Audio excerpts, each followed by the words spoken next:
Welcome back to the shop. So I want to show you a little jig that I've made up. A couple weeks ago I picked up this tri-square, just a Milwaukee machined aluminum tri-square.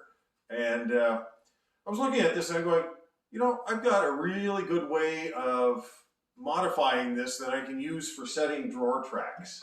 All these ones here. Reason being is if I'm doing it in a custom setting, where I've got different heights of drawers. So like for instance, in this one, it's a vanity and they've got specific sizes that they wanted. It basically went 6, 11 and a half, 1/8 inch space, 11 and a half. So I had to modify it. So I couldn't use my standard jig that I use for doing vanities or kitchens or whatever.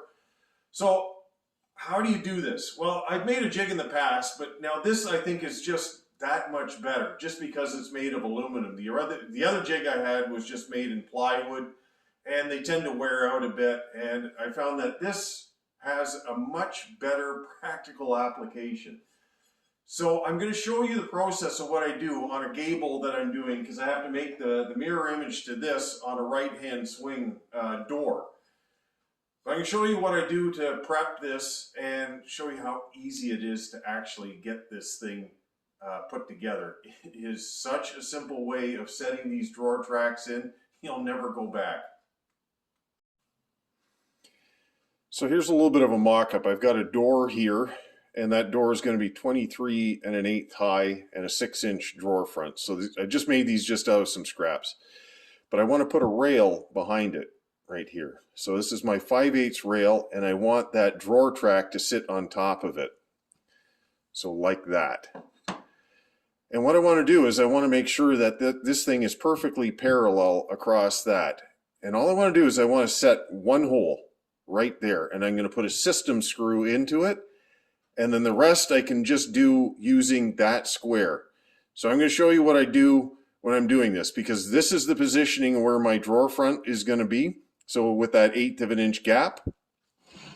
And that has to sit flat.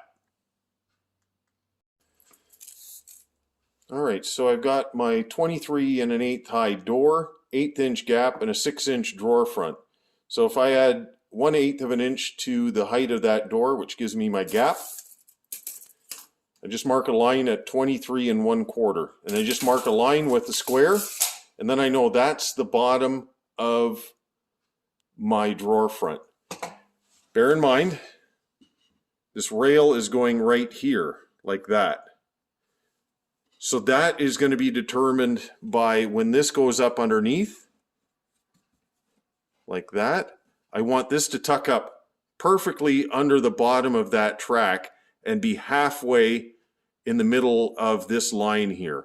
Okay, because then you get a nice visual of white in behind your drawer and your door. That's what's going to look proper. But I want that established right there, because if I'm using the same track all the time, then all I need to know is my leading screw. That's all.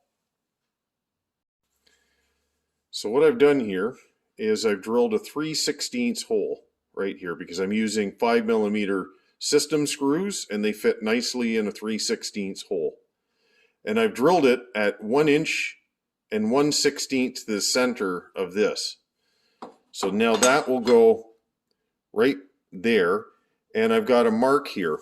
And I've just got it put on with marker, and it's basically set at 1 7/8 inches from this spot right here, and that denotes the bottom of my drawer front. So all I have to do is line up that little line, drill that one hole, and I've got my hole ready for my track right there.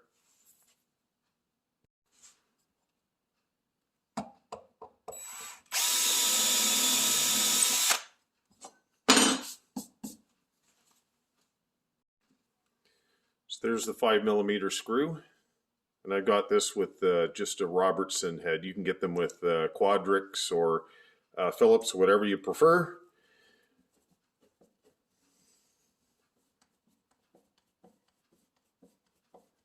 All right, don't over torque it. It's good to use like an impactor that you can, or even just a regular drill that you can adjust the torque settings on it, kind of thing. That does help. especially in plywood. So now what you want to do is you want to be able to set this, and I always work from the top and not the bottom, because sometimes there's these irregularities, especially on the Salici tracks. Some of them, they have little outriggers that are put on the bottom of it, and I don't like that. So I try to work everything off the top as opposed to the bottom. Get everything nice and square like that, and then I put in one screw. That's it. Now everything is nice and square across the top, because it makes a difference if you don't get this part of it right. If it's up or down, it's a lot of work to get your drawers parallel. So what I prefer with this is I try to do 4 screws in the front and 4 in the back.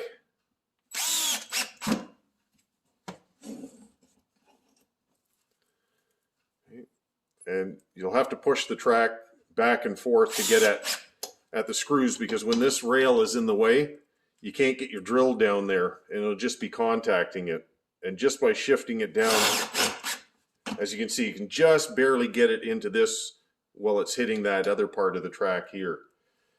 So 4 in the front, 4 in the back, and when I put 8 screws into a track, I've never had to go back to a customer's house and put extra screws in it. I remember once doing it where we only put 2 screws in, this one and that one. And within about 6 weeks, I had to go back and put all new screws in. And when you're climbing around inside of a cupboard, that is no fun. That's why I like to do everything on the bench, get everything assembled, and then put all my parts in behind, like my rails, like all of these go in after that.